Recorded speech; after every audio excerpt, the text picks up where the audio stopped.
بعد جناب رسول الله صلی الله علیه و سلم خصلت دومین را بیان کرده، گفتند که ان یحب المرء لا یحبه الا لله. یا مردی را دوست می‌دارد، یک شخصی را دوست می‌دارد فقط به خاطر الله تعالی دوست می‌دارد. به خاطر الله تعالی دوست داشتن چی؟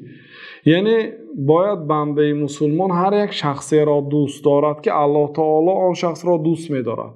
الله تعالی ما می‌دانیم که مسلمان ها را جملتاً دوست می‌دارد. باز در بین مسلمان ها پیغمبر ها، صحابه ها، علما، اولیاء الله، طالب علمان، حافظان قرآن مثلا یا شخصانی پرهیزگار، راستگوی، به تقوا، این گونه شخص ها را الله سبحانه و تعالی در قرآن کریم خبر داده است که الله تعالی دوست می‌دارد.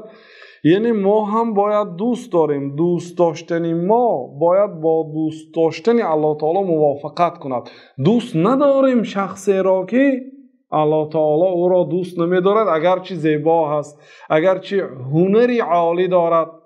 مثلا یک شخص کافر است، ماهر است در هنری، مثلا ما باید او را دوست نداریم.